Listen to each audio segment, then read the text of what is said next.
re mi do re do si la so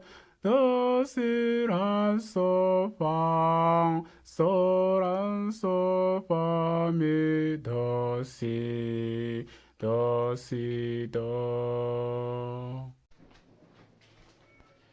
Ese waba ari ubwa mbere ubonye ibyo bita solfège cyangwa se usanzwe ubyumva wenda ariko wari utarabiha umwanya ngo ubikurikire? Ntiza amatwi n'umwanya wawe kano kanya untize umwanya wawe gato cyane kugira ngo noneho ugire icyo ubimenyaho niba wari usanzwe utabizi. Iri somo umuntu uri bubashe kurikurikira neza araza kubona neza icyo twakwita ubumenyi buhagije, cyangwa se araza kumenya amabanga yihishe mu gusoma indirimbo ubonye yanditse ku manota ari ubwa mbere iyo ndirimbo yibonye. Ese abantu babikora byagenze bite? Ngiye kukwereka ibintu by'ingenzi bifashisha kugira ngo nibura nawe ugire ibyo umenya kuri solfège niba wari usanzwe utayizi. Niba wari usanzwe ukurikira amasomo yacu, ndizera ko hari byinshi twiganye wagiye ubona. Niba wenda utari wagakurikiye kuri aya masomo yacu ariko hari n'ahandi wari uzi ufite ubumenyi gato kuri solfège, ndatekereza ko nabwo nawe turajyana. Rero waba ari ubwa mbere tubonye, yaba wari usanzwe kutubona, yaba warigeze kubonaho solfège cyangwa se kwari ukuyumva gusa utarayibona, tega amatwi kano kanya ukurikira rino somo uragira ikintu ukuramo. Ngewe nitwa Haragirimana Theophile, yicaro yitwa Ndabakunda TV. Reka rero dutangire isomo ryacu. Nkuko rero nari mbibabwiye, ngiye gukora icyegeranyo, nabategura isomo ry'icyegeranyo kiri butume ubona nibura ibyo abantu bifashisha kugira ngo basome indirimbo ari bwa mbere. Ariko reka ntekereze ko wenda ushobora kuba solfège utarusanzwe ufite ikintu yiziho, nubwo iri somo wenda urebye rigenewe abantu bari basanzwe bafite icyo bazi kuri solfège. Ariko niba utubonye bwa mbere, reka mbere nk'usubira inyuma gato nkuhe akantu wagenderaho kugira ngo umenye ese bigenda bite solfège ibiteye yite. Mu muziki narababwiye muri mu masomo abanza abantu babishaka cyane, ariko rero reka tubinyuremo gato kugira ngo n'undi tubonye bwa mbere agire ikintu abimenyaho. Hano mu muziki habamo amanota 7, ariko ayo manota 7 yandikwa mu cyo bita porte cyangwa se muhundwanota mu Kinyarwanda, mu Gifaransa bayita porte. Ubundi porte cyangwa se muhundwanota mu magambo yayo y'ibisobanuro bavuga ko ni itsinda ry'imirongo 5 itambitse. Ubwo ni uyu nguyu 1 2 3 4 5 itambitse, muri kuyibona iteganye kandi intera iri hagati yayo ingana. Ibi bintu ari nabisobanuriye abantu twarebye iyindi channel yitwa Theo UBS and Music, iryo somo ni nawe babwiye. Ariko umwihariko w'iri ngiri ngiye tugiye gukora none kuri Ndabakunda TV nuko wenda turaza kugerageza gushyiramo ibintu bishyashya bitandukanye cyangwa se imyitozo mishya kuri buri ntera itandukanye niyo twabonye ku yindi channel, kugira ngo umuntu ubashe kuzireba zombi abone ibintu byinshi kandi bitandukanye, bityo n'ubumenyi bwiyongere. Ariko nanone impamvu mba nanze kwishyira iyo myitozo yose kuri channel imwe nuko nanone mba nanga ko ibintu biba birebere.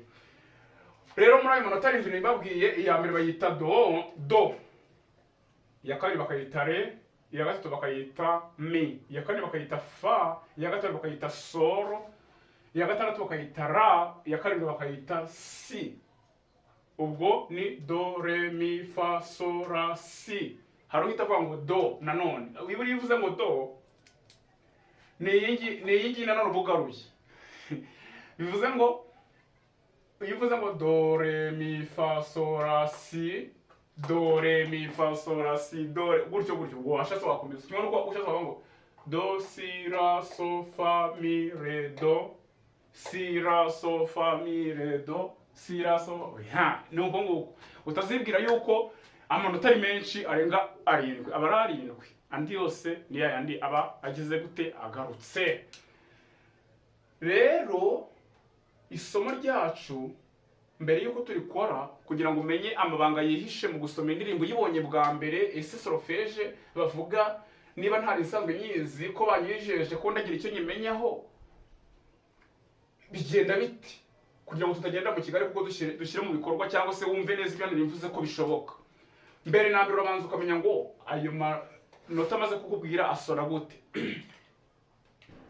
Meze nk'uwasaye mukunda ariko ndagerageza. Do, uhita ufata do. Do isora gute? Do, do.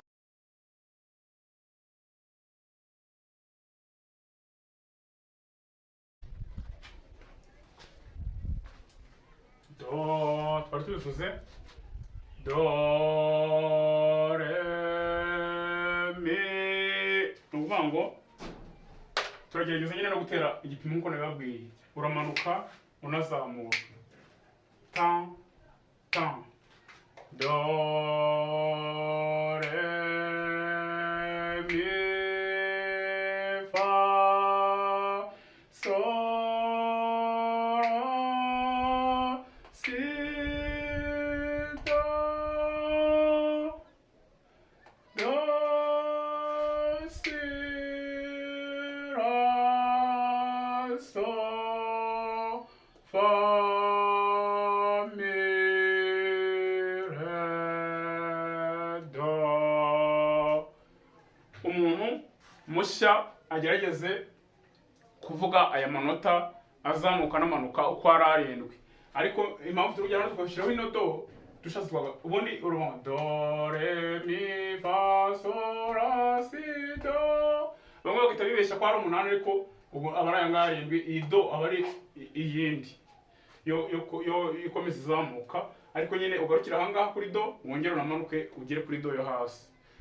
Noneho numara kumva ko usona urahita ujyana natwe nk'uko nababwiye. Abandi twari turi kumwe kuri Theo ku yindi channel yitwa Theo UBS and Music, twagerageje gukora icyegeranyo kizi intera, ariko imyitozo twabonye ntabwo rero tugiye kubona hano, biratandukanye kugira ngo ureba channel zombi nk'uko nababwiye abashe kubona imyitozo myinshi ihagije. Rero tugiye guhera kuri intervalle ya mbere bita intervalle de seconde. Intervalle de seconde nababwiye yuko niyo ntera ya mbere. Intervalle de seconde nubwo mu Kinyarwanda bayita intera habiri, hari itagira ngo ni intera ya kabiri. Oya, ni intera habiri ariko niyo ntera ya mbere mu ntera zirindwi zibaho, kuko intera ya karindwi yitwa urunani cyangwa se intervalle d'octave niyo yanditse hano. Bivuze ngo ugendeye ku mazina ukumva ngo intervalle d'octave cyangwa se urunani wahita wibeshya yuko ari intera ya munani. Wapi, si bari zirindwi, kuko intera ya mbere bita intervalle de seconde ni umwanya cyangwa se ni intera iri hagati y'amanota abiri akurikiranye mu rwego rw'amanota. Tuvuge niba uvuze do nk'uko twari tubivuga mu kanya, ugahita ukurikizaho re. Waba uvuze re ugahita ukurikizaho mi. Niyo mpamvu iyi ntera bita intervalle de seconde ni y'amanota abiri akurikiranye mu rwego rw'amanota, ariko ni nayo ntera ya mbere kubera ko munsi yayo nta yindi yahaba, kuko inota rimwe ntiryakwikurikira. Byaba bikunze agomba kuba abiri. Iyo intervalle de seconde rero tugiye gukora imyitozo yayo kugira ngo uhite ubona uko basona nk'uko n'ubundi hano twe tubibonye, ariko ugenda wenda ufata n'amanota akurikiranye yego, ariko udaturutse ku murongo. Nanone reka tubikore.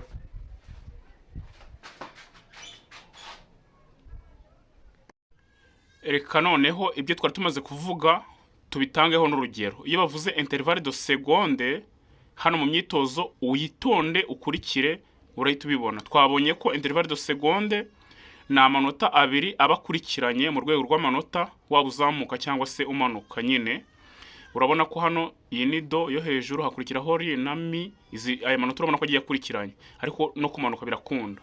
Reka nze tugerageze tubikore uhite ubyumva. Turajya dufata urugero rutoya, ntabwo turafata ibintu byinshi kugira ngo video itaba ndende. Do, kaduhere kuri do yo hejuru nyine. Do, re, mi, re, do. Ariko iyi ngiyi twayibonye kuri ntuzi, kuri icano yindi ya Theo UBS and Music. Ahubwo reka tuvuge iyi ngiyi. So, fa, mi, re, do, re, mi, re, do, re, mi, fa, so, la, so, la, si, do, re, mi, re, do, si, do. Nuko nguko. Murabibonye, reka twihute tujye ku yindi ntera ikurikiyeho. Interval ya kabiri bayita interval de tierce cyangwa se intera hatatu mu Kinyarwanda. Intera hatatu ni umwanya uri hagati y'inota n'irya gatatu uvuye kuri iryo nota, waba uzamuka cyangwa se umanuka urwego rw'amanota. Nibo tuvuze ufata ibyo ubonye ibyo ari byose biterwa n'iyo baguhaye. Niba uvuze ko wenda mi iraba intera hatatu n'ujya kuri sol, kubera ko rimwe kabiri gatatu, sol niyo ya gatatu, uraba uvuye hano ugera ahangaha, cyangwa se nuva hano kuri sol uhita ugera kuri si, ra uyisimbutse. Iyo niyo ntera hatatu, ni umwanya uri hagati y'inota n'irya gatatu uvuye kuri iryo nota, waba uzamuka cyangwa se umanuka urwego rw'amanota. Reka nze dukore imyitozo gato mu gitabo mubibone. Okay, tugiye gutanga urugero kuri interval de tierce. Ndagiye ngerageza nshake andi manota adahuye nayo twabonye ku yindi channel yindi ya Theo UBS and Music. Hano turi kuri channel yitwa Ndabakunda TV. Bisobanuye ko imyitozo turi kubona hano itandukanye niyo turi twabonye ku yindi channel. Mbangira ngo nibura ureba imwe abashe kugira ibyo abona, ariko uzireba zombi nawe ntabone ibintu bisa. Kandi byaba byiza, inama nakugira kwiga no guhozaho kandi no gushaka niko gushobora. Bibaye na ngombwa wareba channel zombi kugira ngo ubone impambi ihagije. Reka twivugire kuri interval de tierce. Hano nkuko twabibonye, iyo bavuze interval de tierce ni intera cyangwa se ni umwanya uri hagati y'inota n'irya gatatu, waba uzamuka cyangwa se umanuka urwego rw'amanota. Reka tuvuge iyi myitozo ibiri. Do mi do mi so, so la do, ra fa so mi do mi so, ra do mi do, ra do mi do, re si do. Okay, murabibonye. Dukomeje noneho ku ntera ikurikiyeho. Intera ya gatatu bayita interval de quarte cyangwa se intera hane mu Kinyarwanda. Intera hane yo ni iki? Intera hane nayo ni umwanya cyangwa se ni intera ibiri hagati y'inota runaka n'irya kane uvuye kuri iryo nota wafashe, waba uzamuka cyangwa se umanuka urwego rw'amanota. Tuvuge niba ufashe mi wenda nkuko ari twe dutanzeho urugero, izaba intera hane ryari? Izaba intera hane ari uko ufashe ra uvuye kuri mi, kuko kuva kuri mi harimo amanota fa ni ya kabiri, sol ya gatatu, ra ikaba iya kane. Iyi rero kuva hano kugera aha ngaha niyo bita intera hane. Ni umwanya uri hagati y'inota n'irya kane uvuye kuri iryo nota, waba uzamuka cyangwa se nanone umanuka urwego rw'amanota. Reka dukore imyitozo yo kuri interval de quarte kugira ngo tubisobanukirwe neza. Okay, reka dufate umwitozo umwe wo muri interval de quarte. Uyu nguyu twari twawubonye ku yindi channel ya Theo UBS and Music.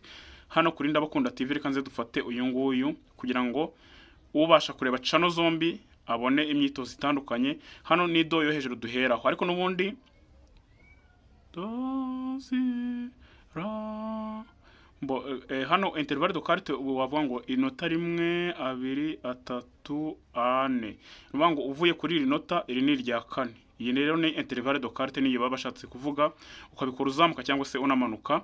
Reka noneho twumve ukuntu aya manota hano wayaririmba. Wavuga ngo do do ra re si mi re si do. Yego, twakomeje tugeze kuyo bita interval de quinte cyangwa se intera hatanu. Niyo ntera tugezeho, ni intera ya kane, ariko ni intera hatanu nyine nkuko nabibasobanuriye mbere. Bayita interval de quinte.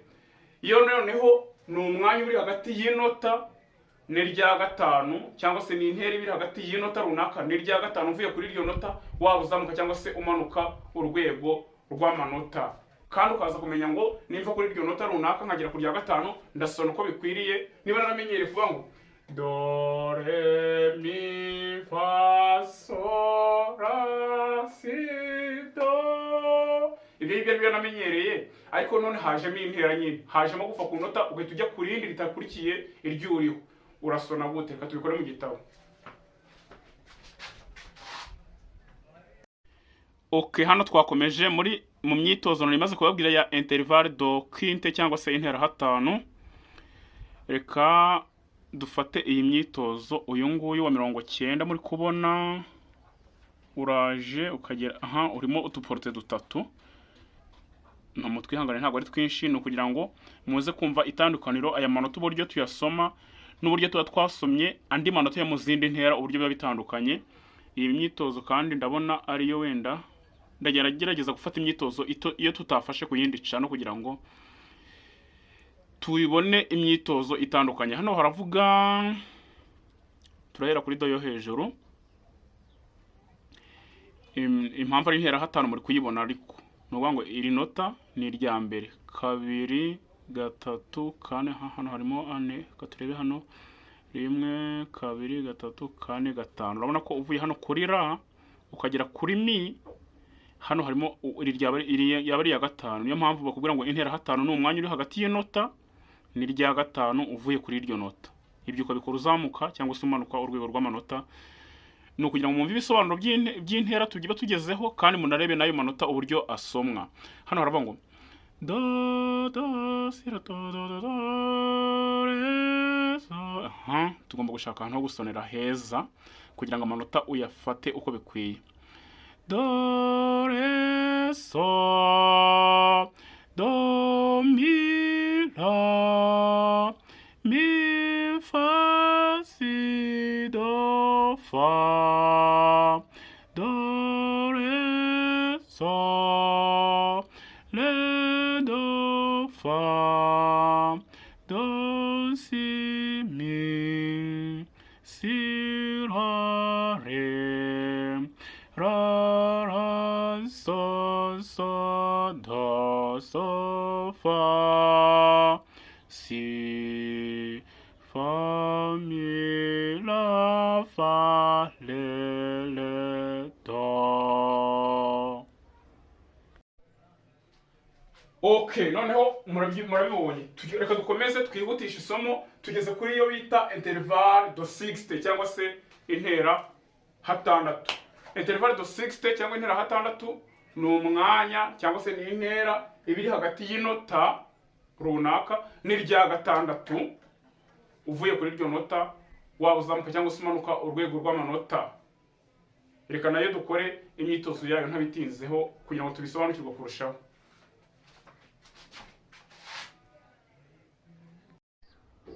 Muri intervalle do sixte tugiye gufata amanota yo kwijana na kabiri nkuko turimo tubibona. Ndabona uyu mwitozo urimo uduporte nka dutatu, reka tutwihutishe.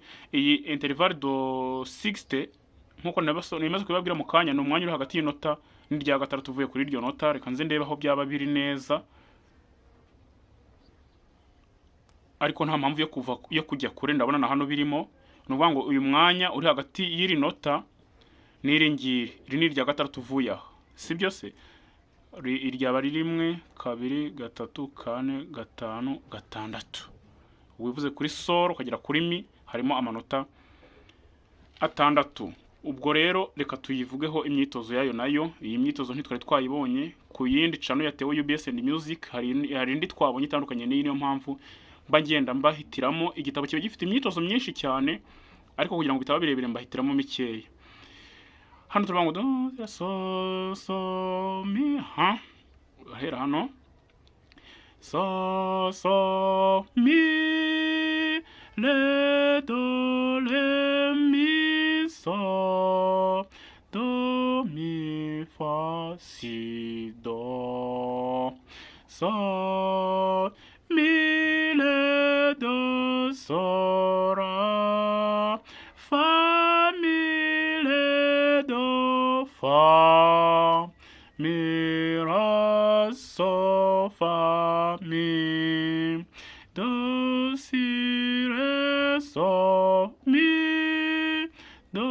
fa mi re do.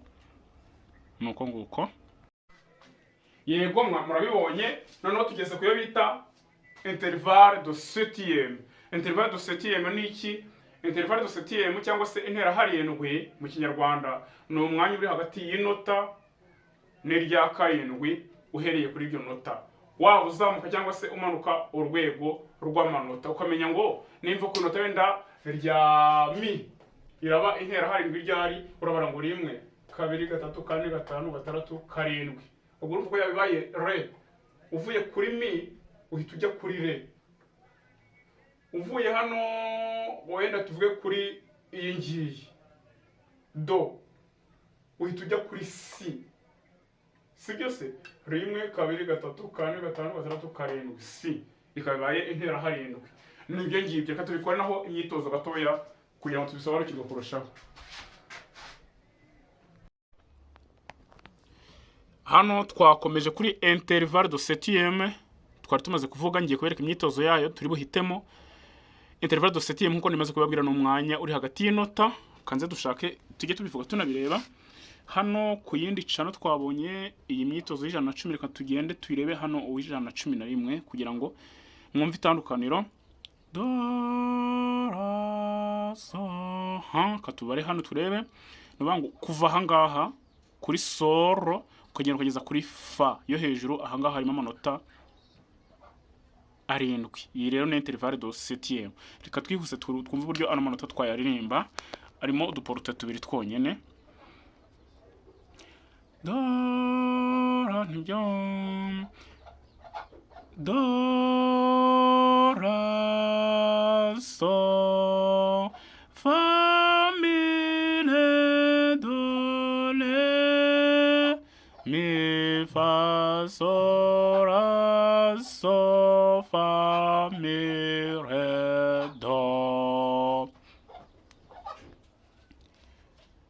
si ra so fa mi re si do. Tugasubiremo gatoya kugira ngo ahantu umuntu aba agize kwibeshya uwiga azize kumenya uburyo hakosora.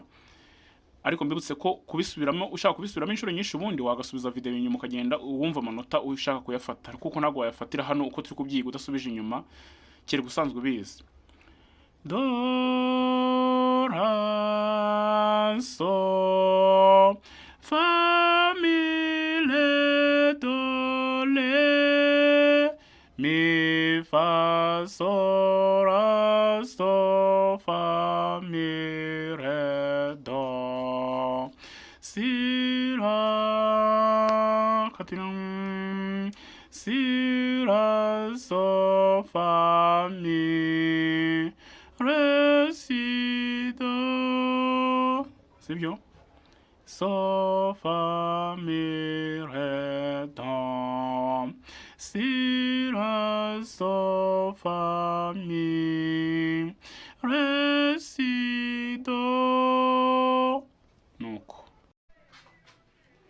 okay, mwabibonye noneho twageze ku yindi ntera yindi bita intervalle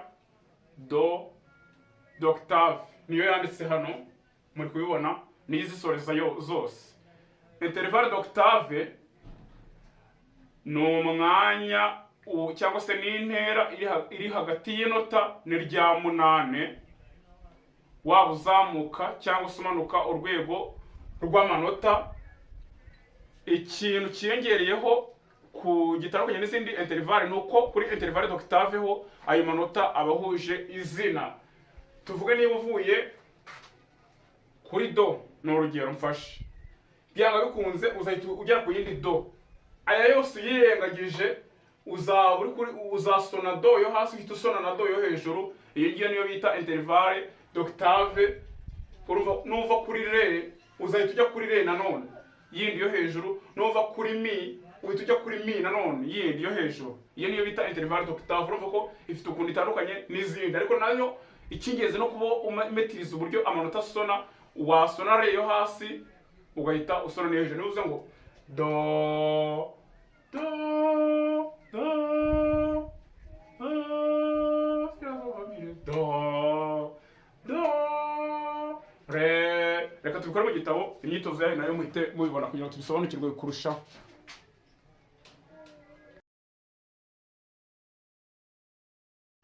Nkuko nari bibabwiye tugeze kuri intervalle d'octave. Nababwiye ko intervalle d'octave ari umwanya uri hagati y'inota n'irya 8 waba uzamuka cyangwa se umanuka urwego rw'amanota. Kandi undi mwihariko wa intervalle d'octave nuko ayo manota abahuje izina. Hari imyitozo hano twabonye kuri yindi channel yitwa Theo UBS and Music, ntabwo ngiye kugaruka ahubwo kanze turebe indi nayo iri muri ino myitozo ya intervalle d'octave. Reka dufate uyu nguyu wawe 138 niwo tutabonye, ariko urimo amanota make ya octave. Hano ariko harimo hano, urabona yivuye kuri no solo ukajya kuri solo yo hejuru. Ahangaha harimo amanota iri ni rya 8. Iyi niyo bita intervalle d'octave. Reka nze tuvuge kano kwitozo, turakomeza n'inyuma ho n'izindi porte nk'ebyiri turayabona mu byanga bikunze. Hano haravuga ngo do so do, yego, so do do mi le do so fa re mi so do mi le do mi so do mi ra fa so mi do re so mi fa re so fa do mi ra so do re ra so fa so do mi re do fa so re do. Iyo niyo intervalle d'octave.